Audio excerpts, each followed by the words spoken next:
Hello guys. कैसे हो आप सभी? I hope very fine. आप सभी आशा करते हैं कि बहुत ही अच्छे होंगे। अपने रिकॉर्डिंग क्लासों के सिलसिले में आगे आज हम शुरू करने जा रहे हैं 1.2।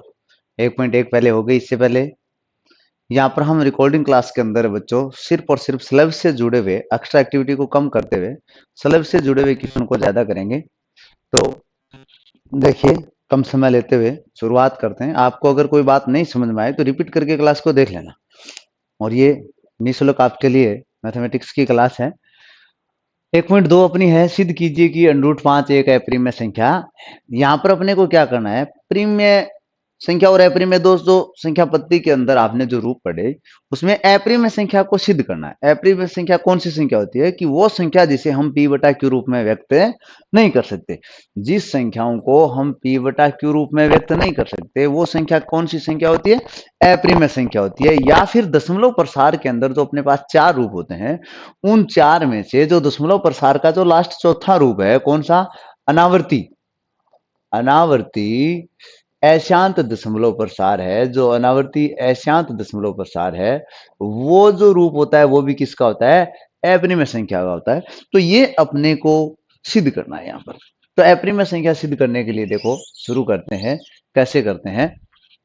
सबसे पहले देखिए, इसे अगर हम प्रूफ करते हैं, स्टेप बाय स्टेप समझने की कोशिश करना।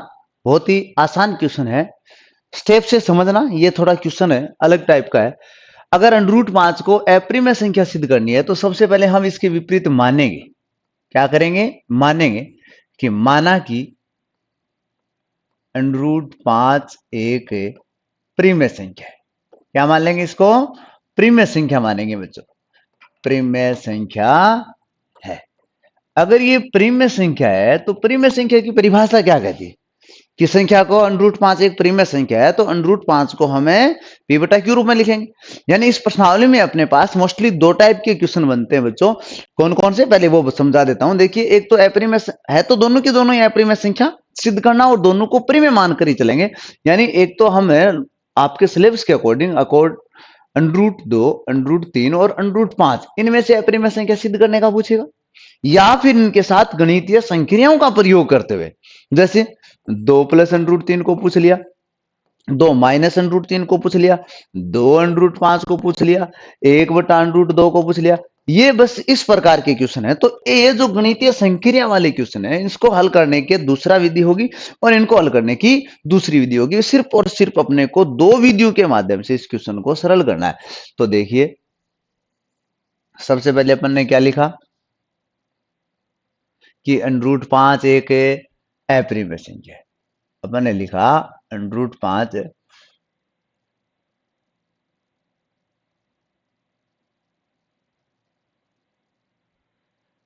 √5 है वो एक प्रिमेय संख्या है। अप्रिमेय संख्या सिद्ध करने के लिए उसको क्या लिख दिया? प्रिमेय संख्या है। अब प्रिमेय संख्या की परिभाषा से अपन क्या लिखेंगे? √5 एक प्रिमेय संख्या है, अतः हम क्या कह सकते हैं कि √5 है वो क्या होगा? p बटा q रूप की होगी। किस रूप में होगी? p बटा q रूप में होगी। अब हो सकता है अपने इसको p बटा q रूप दिया, p और q में कोई दोनों में कोई कॉमन भाज्य संख्या हो, p और दोनों के अंदर कोई कॉमन ऐसी संख्या हो जिसका भाग जाता हो, तो हम इसको और आगे सोल्व करते हुए क्या कर लेते हैं कि √5 बराबर हम ले लेते हैं a बटा b। क्या ले लेते हैं बच्चों? a बटा b।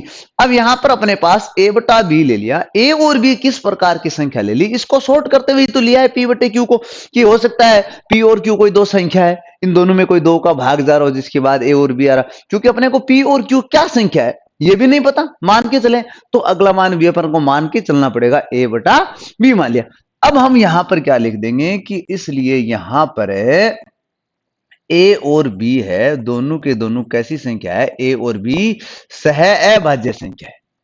सह अभाज्य, परस्पर a और b सह अभाज्य संख्या है। यहां पर a और b सह अभाज्य संख्या है। क्यों है? क्योंकि अपन ने P और Q को सोल्व करके A बटा B के रूप में ले लिया। अब सह अभाज्य संख्या का मतलब क्या होता है बच्चों? सह अभाज्य संख्या का मतलब होता है कि ऐसी संख्या है A और B जिसके अंदर किसी भी कॉमन संख्या का दोनों में एक साथ भागे नहीं जाता। अभाज्य का मतलब तो यही होता है कि संख्या एक और संख्या स्वयं के अलावा किसी अन्य संख्या का भाग नहीं जाता हो। तो ए और बी सह अभाज्य का सह शब्द लगा दिया, इसका मतलब ये दोनों अलग अलग हो सकती है। जैसे एग्जांपल के रूप में समझो, आप देखो 4/9 है, 4 और 9 दोनों भाज्य है, लेकिन परस्पर 4 और 9 क्या है? सह अभाज्य। क्यों है सह अभाज्य? क्योंकि ऐसी कोई कॉमन संख्या नहीं है जिसका 4 और 9 दोनों में एक साथ भागे जा सके। तो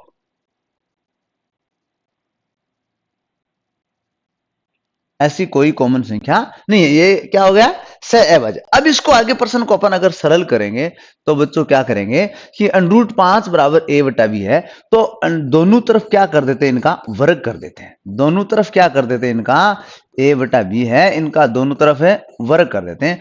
और यहां पर अपन लिख देंगे साथ में ब्रैकेट में कि दोनों ओर या दोनों तरफ है वर्ग करने पर, क्या करने पर है? वर्ग करने पर। अब दोनों तरफ अगर हम वर्ग करते हैं तो क्या मान आता है? √5 का वर्ग किया तो क्या आ गया बच्चों? 5 आ गया। a का वर्ग किया तो a की स्क्वायर आ गया, और b का वर्ग किया तो क्या आ गया? b की स्क्वायर आ गया। अब देखिए इसको और सरल करते हैं, थोड़ी बोर्ड पे जगह कम है इसलिए मैं इसको दो पार्टों में करने की कोशिश कर रहा हूं बच्चों, लेकिन आपको तो वीडियो के रूप में उपलब्ध है तो देख सकते हैं आराम से, कोई दिक्कत ही नहीं। अब देखिए बी स्क्वायर यहां भाग के रूप में है, और बराबर के चिन्ह से पक्षांतरण विधि द्वारा यहां 5 की जगह जाता है, तो भाग वाली संख्या किस में आ जाएगी? गुणा में। 5 यहां पर गुणा के रूप में है तो इधर जाएगी, किस में जाएगी? भाग में। तो ये क्या बन जाएगा मान? बी स्क्वायर बराबर a स्क्वायर बटा 5। बी स्क्वायर बराबर क्या बन गया? a स्क्वायर बटा 5। और इसका अर्थ क्या है बच्चों? इस चीज का अर्थ क्या है? इसका अर्थ है कि ए स्क्वायर नाम की कोई संख्या है, ए स्क्वायर नाम की कोई संख्या है जिसमें आप 5 का भाग दे रहे हैं और बी स्क्वायर नाम की संख्या प्राप्त हो रही है। इसका गणितीय अर्थ क्या है? ए स्क्वायर नाम की कोई संख्या है, 5 का आप उसमें बट्टा में यानी भाग दे रहे हैं, और भाग देने पर आपको क्या मिल रहा है? बी स्क्वायर मिल रहा है। भाग देने पर क्या मिल रहा है? बी स्क्वायर आपको प्राप्त हो रहा है। यानी शॉर्ट शब्दों में क्या बात समझ में आई कि ए स्क्वायर है वो क्या है? 5 से विभाजित है। ए स्क्वायर है वो क्या है? 5 से विभाजित है। ए स्क्वायर है वो 5 से विभाजित है। इसका मतलब बच्चों ए स्क्वायर है वो 5 से विभाजित है। अब एक प्रमेय होती है बच्चों, वो प्रमेय क्या कहती है? अगर किसी संख्या का वर्ग अगर किसी संख्या से विभाजित होता है तो वो संख्या भी उससे विभाजित होगी। कहने का मतलब अगर ए स्क्वायर 5 से विभाजित है, इसका मतलब ए भी 5 से विभाजित होता है। तो क्या लिख देंगे प्रमेय से कि ए स्क्वायर अगर 5 से विभाजित है तो प्रमेय से ए भी क्या होगा? ए भी 5 से विभाजित होगा। ए भी क्या होगा? 5 से विभाजित होगा। अब देखो ए भी 5 से विभाजित होगा। अब देखो मैं इसको दो पार्टों में बांट रहा हूं बच्चों, बोर्ड की जगह के अनुकूल। अब देखो अपन इसको आगे कैसे करते हैं? ए भी 5 से विभाजित होगा।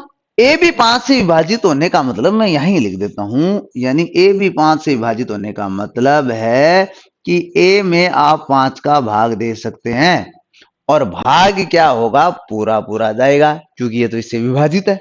और अगर पूरा पूरा जा रहा है तो कोई ना कोई संख्या तो देगा। जैसे यहां ए स्क्वायर अगर 5 से विभाजित हो रहा था तो क्या मान दे रहा था? B square. इसी प्रकार अगर ए 5 से विभाजित हो रहा है तो क्या मान देगा? हम मान लेते हैं सी देगा। सी को क्या कर लिया अपन ने? मान लिया, क्योंकि भाग पूरा पूरा जाना चाहिए था। बात तो इतनी सी थी। तो क्या मान आ जाएगा उसका? सी आ जाएगा। अब देखो सी आ गया, इसका मतलब क्या हुआ? इसका मतलब ये हुआ ए में अपन 5 का भाग देते हैं तो क्या मिल गया, सी मिल गया। तो सरल करते हैं तो ए बराबर क्या हो जाएगा, 5 भाग में है, इधर आएगा किस में हो जाएगा बच्चों, गुणा में। तो 5 सी हो गया। ए बराबर क्या मिल गया अपने को, 5 सी हो गया। ए बराबर 5 सी हो गया ना। अब देखो इसको आगे सरल करते हैं। अपने पास क्या था, समीकरण यहां पर क्या बनी थी, बी स्क्वायर बराबर ए स्क्वायर बटे 5। इसको मैं एक नंबर समीकरण दे देता हूं। अब इसके अंदर अगर मैं ये ए वाला मान रखता हूं तो क्या मान आता है, बी स्क्वायर बराबर मान आ जाता है। ए स्क्वायर की जगह मुझे मान रखना है, तो ए स्क्वायर की जगह 5c है, तो 5c बटे 5 ए स्क्वायर था, तो 5c का भी क्या करना पड़ेगा बच्चों, यहां पर स्क्वायर करना पड़ेगा। क्या करना पड़ेगा, स्क्वायर करना पड़ेगा। अब इसको अगर मैं सरल करूं तो बी स्क्वायर बराबर मान हो जाएगा 5 की स्क्वायर 25 सी की स्क्वायर बटा 5। और अगर इसको अपन 5 से 5 का भाग देते हैं 25 में तो कितनी बार जाएगा, 5 बार। तो बच्चों क्या मान आ गया अपने पास, देखो अपने पास मान आ गया बी स्क्वायर बराबर 5c²। बी स्क्वायर बराबर क्या आ गया, 5c²। आपको देखो मैं तो बोर्ड पर जो स्थिति है उसके अनुकूल क्वेश्चन को सरल कर रहा हूं, आप वो कॉपी के अंदर इस तरीके से कंटिन्यू क्वेश्चन को चलाइए, है ना। कंटिन्यू क्वेश्चन को चलाइए, ऐसे बराबर में आपके पास कोई पेज की कमी नहीं होती है। बोर्ड आपको, आप बोर्ड की फीस भर रहे हो, आपको पूर्णतः कॉपी उपलब्ध कराता है। तो आप इसको, ये पार्ट है वो आगे लेकर आ सकते हैं, ये वाला पार्ट आगे लेकर आ सकते हैं, इस तरीके से क्वेश्चन को चलाना है, ठीक है। अब देखो आगे, बी स्क्वायर बराबर है 5c² है, तो इसको अगर हम सरल करें तो क्या माना जाएगा, देखो 5 है इधर c² के साथ किस में है, गुणा में है। 5 है वो c² के साथ गुणा में है, इधर b² की तरफ आता है पक्षांतरण होकर, तो क्या हो जाता है, भाग हो जाता है। तो यानी b² में अगर हम 5 का भाग देते हैं तो हमें क्या मिलता है, c²। क्योंकि 5 b² के साथ c² के साथ गुणा में था, इधर आ जाएगा किस में आ जाएगा, भाग में आ जाएगा। अब इसका क्या अर्थ निकला फिर से बताओ भाई। ये अपने पास जो मान आया, ये समीकरण नंबर 2 दे देते हैं इसको। इसका क्या अर्थ है, मुझे बताओ फिर से इसका क्या अर्थ है। इसका अर्थ तो यही है कि b² नाम की कोई संख्या है, क्या है, b² नाम की कोई संख्या है जिसमें हम 5 का भाग दे रहे हैं, और क्या प्राप्त हो रहा है अपने को, c² प्राप्त हो रहा है। क्या प्राप्त हो रहा है बच्चों, c² है प्राप्त हो रहा है। यानी कि b² में 5 का पूरा पूरा भाग जा रहा है। तो अपन क्या लिख देंगे कि अतः क्या होगा कि b² है वो 5 से क्या है बच्चों, विभाजित है, 5 से विभाजित है। और वही परमे वाली यहां वाली बात हम कह देंगे परमे से, कि परमे से क्या कहेंगे कि अगर b² 5 से विभाजित है तो परमे से b भी क्या होगा, 5 से विभाजित होगा।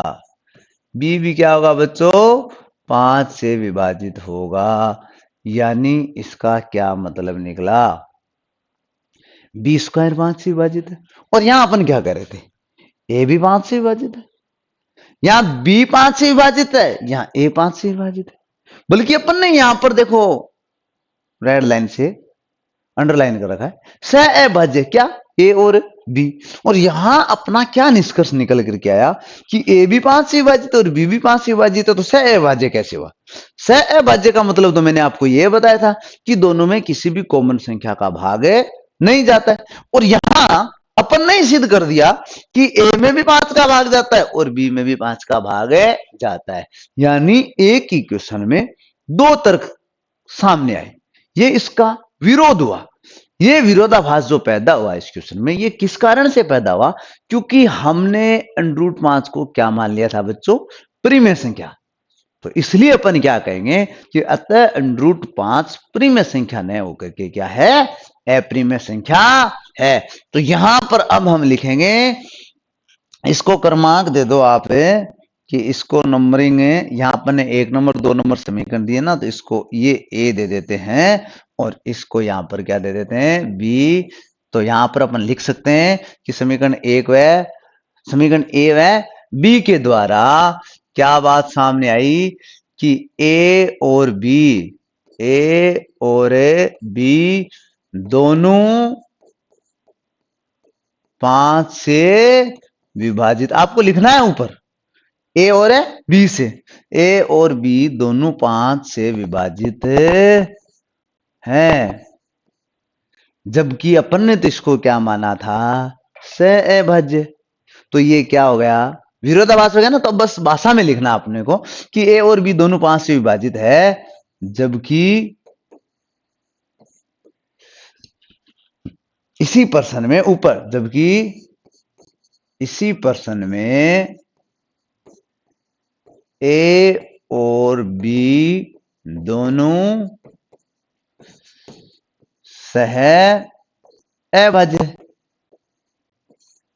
सहअभाज्य संख्या थी।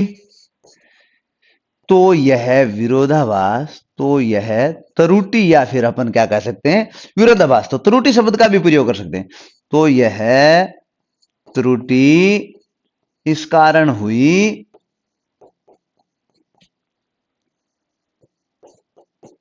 कि √5 को हमने परिमेय संख्या माना, परिमेय संख्या माना है ना, जो कि त्रुटि पैदा कर रहा है। √5 को अपन ने क्या माना, परिमेय संख्या माना, जो कि क्या करे, त्रुटि पैदा करे। अतः अपन अब क्या कहेंगे, इससे क्या निष्कर्ष निकला, इससे निष्कर्ष निकलता है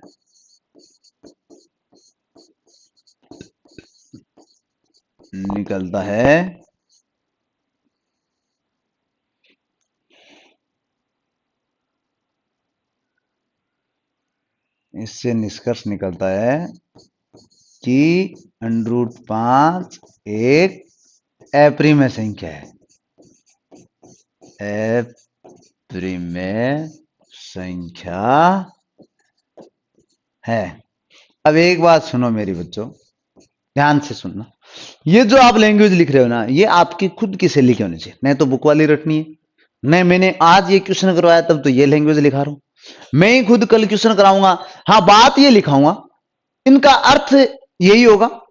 आप किस रूप में आप उसका सेंटेंस कैसे बनाते हैं वो आप पर निर्भर करता है। एट प्रेजेंट टाइम अगर आप अपना सेंटेंस बना करके इसको रिप्रेजेंट करते हैं तो कॉपी चेक करने वाला भी प्रभावित होता है कि इसने रटा नहीं है क्वेश्चन को, बच्चे ने समझा है। और क्वेश्चन को बच्चों पूर्णतः समझना है। ये आपका क्वेश्चन सिद्ध हो गया। अब अपन लिख सकते हैं इति सिद्धम, ये आपका क्वेश्चन सिद्ध हो गया। क्या करना है अपने को, सबसे पहले अपरिमेय संख्या सिद्ध करने के लिए, अब देखो ऐसे ही करने सारे क्वेश्चन बताऊंगा 1 मिनट। √5 को अपने परिमेय माना, परिमेय तो p बटा q रूप में होगा। हो सकता है p और q में कोई भाज्य संख्या हो, क्योंकि यही तो अपना क्वेश्चन बनता है। तो a बटे b ले लिया और a और b को क्या कह दिया, सहअभाज्य। अब इसका दोनों का वर्ग किया, सरल किया, a² 5 से विभाजित हुआ। a² अगर 5 से विभाजित है तो a भी 5 से विभाजित होगा। इसको लेकर के चले, सरल किया तो b² भी 5 से विभाजित आ गया, पर में से b भी 5 से विभाजित हो गई। यानी इन दोनों बातों से ये निकल के आया कि a और b दोनों के दोनों क्या हो गए, 5 से विभाजित हो गए, जो इस बात का विरोध करते हैं, क्योंकि अपन ने सबसे पहले क्या माना था, इसको सहअभाज्य माना था। और जिसकी वजह से अपने इस क्वेश्चन में क्या आ गई, त्रुटि आ गई, विरोध पैदा कर रहा है। एक ही क्वेश्चन में दो बातें हो रही हैं। तो ये जो विरोध या ये जो त्रुटि, ये किस कारण हुई, क्योंकि √5 को हमने परिमेय मान लिया। तो इससे ये निष्कर्ष निकलता है कि √5 को परिमेय नहीं मान करके क्या मानना है, अपरिमेय ही संख्या है। और यही अपना क्वेश्चन है। अब देखो बच्चों, जरूरी नहीं है आपको बुक के अंदर जो √5 है वही क्वेश्चन मिले, √5 की बजाय √2 सिद्ध करना मिल जाए, बड़ा सरल काम है। जहां जहां इसमें अपन ने 5 यूज लिया है वहां वहां क्या कर देंगे, 2 कर देंगे। ये क्वेश्चन तो आप आराम से देखिए, मैं एक बार पीछे हो रहा हूं, आप जहां पढ़ रहे हैं स्क्रीनशॉट ले सकते हैं। अगर मोबाइल से पढ़ रहे हैं तब आराम से इस समय स्क्रीनशॉट ले सकते हैं, पूरा क्वेश्चन एक साथ आ जाएगा, या नोट कर सकते हैं वीडियो को रोक करके। अब मैं इस क्वेश्चन को आगे बढ़ा रहा हूं मिटाने से पहले।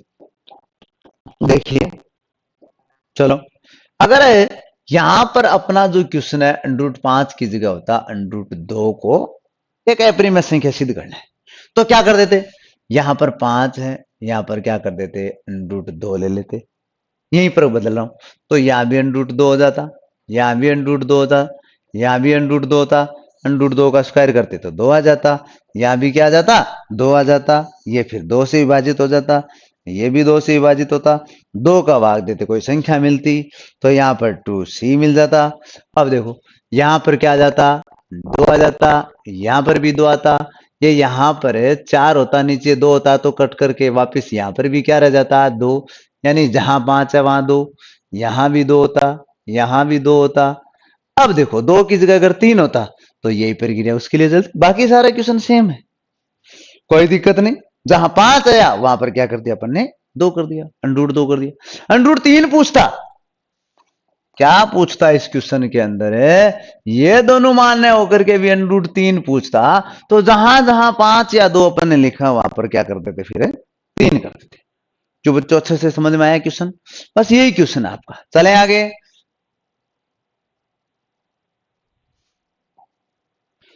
अब देखो अगला क्वेश्चन लेते हैं। अगला क्वेश्चन अपना क्या है, अगला क्वेश्चन अपना ये सिद्ध कीजिए कि 3 + 2 √5 एक अपरिमेय संख्या है। √5 आ रहा है साथ में, लेकिन 3 और 2 किसके रूप में है, गणितीय संक्रियाओं के रूप में। वो क्वेश्चन अब बदल गया अपना।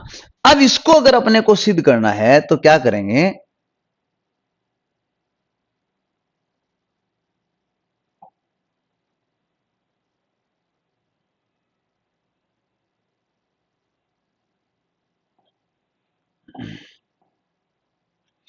हाँ बच्चों, इसको अगर हम प्रूफ करेंगे तो कैसे करेंगे, देखो 3 प्लस है यानी प्लस संक्रिया लगी है, 2 √5 यानी 2 × √5 गुणा वाली संक्रिया लगी, सेम वही तरीका रहेगा। सबसे पहले हम इसको मानेंगे, माना कि 3 + 2 √5 एक अपरिमेय सिद्ध करना है, तो क्या मानते हैं, परिमेय मानते हैं। ये क्या है, परिमेय संख्या है, परिमेय संख्या है। माना कि 3 + 2 √5 एक क्या है, परिमेय संख्या है। अब देखिए ये वही प्रक्रिया, वही परिभाषा, अगर ये परिमेय संख्या है तो क्या कह देंगे कि 3 + 2 √5 अगर एक परिमेय संख्या है तो इसको हम किस रूप में लिख सकते हैं बच्चों, p/q रूप में लिख सकते हैं, p/q रूप में लिख सकते हैं। इसी प्रकार उसको भी P और Q को सरल करने के बाद हमें 3 + 2 √5 को सरल करते हैं तो क्या मान लेंगे, a/b, क्योंकि ये भी तो परिमेय है, a/b भी तो क्या है, परिमेय है, क्योंकि ये भी बटा के रूप में। अब देखिए अगर ये, अब यहां पर ज्यादातर बच्चे गलती क्या कर देते हैं, वो एक ही रटन विद्या की तरह चलते हैं, उसकी तरह यहां पर भी क्या कर देते हैं, वर्ग कर देते हैं दोनों। यहां पर इसमें वर्ग नहीं करना, ये इस क्वेश्चन को बड़े शॉर्ट तरीके से करना है, वर्ग की कहीं आवश्यकता नहीं है। देखो अनरूट वाली संख्या उसको एक तरफ रखो, बाकी संख्या को पक्षांतरित करके दूसरी ओर ले जाओ। अब अनरूट तो यहां है, तो उससे पहले प्लस में 3 है, तो प्लस वाला 3 उधर जाकर किस में हो जाएगा, माइनस का, यानी क्या बच गया यहां पर 2 √5 बराबर सोल्व करते हैं तो क्या हो जाएगा, a/b है, 3 प्लस का था, इधर आकर किसका हो गया, माइनस का। अब इन दोनों में नीचे बटा में संख्या नहीं है, एक मान लेते हैं और इसका लघुत्तम लेते हैं, क्या होता है, b अगर लघुत्तम आता है तो ऊपर तो a है ही, और 3 को अगर b से गुणा करते हैं तो 3ab, यही मान आएगा। अब देखो आगे सरल करते हैं, हमें सिर्फ अनरूट वाली संख्या चाहिए। √5 के साथ 2 किस में है, गुणा में, इधर जाएगा किस में हो जाएगा, भाग में, तो √5 बराबर क्या आ जाएगा, a-3b/b, और 2 यहां पर जो गुणा में था इधर आकर किस में आ जाएगा बच्चों, भाग में आ जाएगा। अब देखो √5 बराबर क्या आ गया, √5 बराबर आ गया a-3b/2b, यानी पूरी की पूरी संख्या किस रूप में है? ये जो पूरी की पूरी संख्या है वो किस रूप में है? बट्टा के रूप में है। किस रूप में? बट्टा के रूप में। और बट्टा के रूप में यानी ऊपर वाला अंश वाला पार्ट है, नीचे वाला हल वाला पार्ट है, अंश और हर के रूप में है।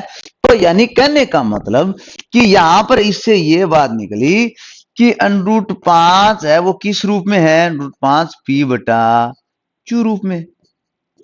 क्या है यहां पर? इससे क्या अर्थ निकला कि √5 है वो p बटा q रूप में है। और अगर p बटा q रूप में है तो अपन क्या कहेंगे? √5 अगर p बटा q रूप में है, अतः हम कह सकते हैं कि √5 p बटा q रूप का मतलब तो परिमेय संख्या होती है। तो अतः √5 एक कौन सी संख्या होनी चाहिए? परिमेय संख्या होनी चाहिए। भी अगर p बटा q रूप में आया है तो क्या होना चाहिए? एक परिमेय संख्या। अतः √5 एक परिमेय संख्या होनी चाहिए, होनी चाहिए। लेकिन हम तो पहले सिद्ध भी कर चुके हैं और अब हमें जानने भी लगे कि √5 कैसी संख्या है? अपरिमेय संख्या है। तो यहां पर भी त्रुटि होगी कि अपने इसको सरल किया दिए गए मान को, तो √5 किस रूप में आया? परिमेय के रूप में आया। बल्कि हम जानते हैं या हमने पहले सिद्ध किया है कि √5 क्या है? अपरिमेय। तो हम लिख देंगे हम जानते हैं, हमें जानते हैं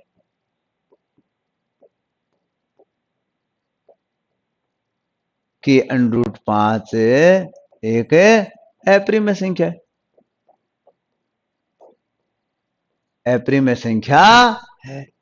अब अगर ये अपरिमेय संख्या है तो वही बात, वही निष्कर्ष, वही त्रुटि क्या निकल गया है? इससे ये निष्कर्ष निकला वापिस वही बात अपनी भी। क्या निष्कर्ष निकला इससे? इससे निष्कर्ष निकला इससे यही निष्कर्ष निकला, इससे ये निष्कर्ष निकलता है कि 3 + 2√5 क्या है? अपरिमेय। कैसे निष्कर्ष निकला? हमने इसको सरल किया, यहां पर इसको क्या सिद्ध कर, क्या मान दे दिया इसका? परिमेय। और हम जानते हैं कि ये क्या है? अपरिमेय। यानी ये जो त्रुटि है, ये जो विरोधाभास है, ये किस कारण पैदा हो गया? ये इस कारण पैदा हो गया क्योंकि हमने जो इसको माना था 3 + 2 सेम वही पीछे वाले क्वेश्चन की लैंग्वेज लिखनी है। अपने शब्दों में कैसे लिखो मैं शॉर्ट में आपको बता देता हूं कि अतः ये निष्कर्ष निकल जाता है कि 3 + 2√5 एक अपरिमेय संख्या है, अपरिमेय संख्या। अब ये सारे के सारे क्वेश्चन बच्चों ऐसे ही करने, सारे के सारे जो क्वेश्चन है वो इसी प्रकार करने। इसका जो तीसरा क्वेश्चन है उसमें भी ये गणितीय संक्रिया सेम इसी प्रकार प्रयोग करना है, पक्षांतरण विधि का प्रयोग करना है, सेम क्वेश्चन है। अब देख लो, किसी को स्क्रीनशॉट लेना हो तो शॉर्ट में करवा दिया मैंने लास्ट में निष्कर्ष वाला। चलें आगे, चलो बच्चों आगे चलते हैं।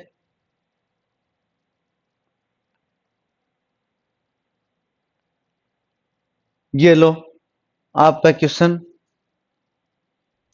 ये भी क्या कहता है? 1/√2 को, इन सब को क्या सिद्ध करना है? परिमेय संख्या। अब मैं आपको क्वेश्चन है वो लैंग्वेज रूप में लिख करके नहीं डायरेक्टली समझाऊंगा। देखो, अगर हमें 1/√2 को सिद्ध करना है तो कैसे करेंगे? वही बात लेकर के चलना कि माना कि 1/√2 क्या है? एक परिमेय। अपरिमेय सिद्ध करने के लिए हम क्या मान के चलते हैं? परिमेय संख्या है। अब अगर हम इसको परिमेय संख्या लेकर के चलेंगे तो 1/√2 बराबर क्या आएगा? वही p बटा q रूप। सरल करते हैं तो a बटा b रूप आता है। हमें अंडरूट वाली संख्या चाहिए केवल और केवल, तो अंडरूट वाली संख्या लेते हैं तो इसका क्या कर देते हैं बच्चों? वज्र गुणा कर देते हैं। वज्र गुणा करेंगे तो क्या आ जाएगा? a√2 बराबर अपने पास हो गया b, तो √2 बराबर क्या हो गया? b। a गुणा में है, इधर आएगा वापिस किस में हो जाएगा? भाग में। यानी √2 है वो किस रूप की संख्या मिल गई अपने को? फिर से √2 है वो फिर से कौन सी मिल गई? वही 5 में जो लिखा था ना पीछे वाले क्वेश्चन में, वही कहना है कि अतः √2 है वो क्या है? p बटा q रूप में, p बटा q रूप में। और अगर p बटा q रूप में है तो √2 कैसी होनी चाहिए? एक परिमेय संख्या होनी चाहिए। और हम ये जानते हैं कि √2 एक प्रीमिय संख्या न होकर के क्या √2 एक ये निष्कर्ष तो निकल कर आता है इससे। और हम क्या जानते हैं या हमने क्या सिद्ध किया है, हम जानते हैं वो यहां लिख देंगे कि √2 क्या एक अप्रिमेय संख्या है। क्या है? अप्रिमेय संख्या है। और सेम इसी प्रकार बच्चों उसका निष्कर्ष लेकर के आते हैं कि जो हमने माना था वो गलत था, ये जो माना था ये गलत है, और ये क्या हो जाएगा 1/√2 एक अप्रिमेय संख्या हो जाएगी। क्या हो जाएगी ये बच्चों? अप्रिमेय संख्या। अब देखो दो क्वेश्चन मैंने आपको दोनों तरीके के क्वेश्चन अच्छे से लिख करके बताया। अब मैं काम सिर्फ समझाने का करूंगा गणित में, क्वेश्चन आपको प्रत्येक सोल्व करवाऊंगा, समझाऊंगा, पूर्णतया नहीं लिखूंगा इन क्वेश्चनों को अब, क्योंकि समय का अभाव रहता है बच्चों। और इतना लंबा अगर वीडियो आपके लिए खींच भी देंगे तो आप भी उसको किस तरीके से देख पाएंगे फिर।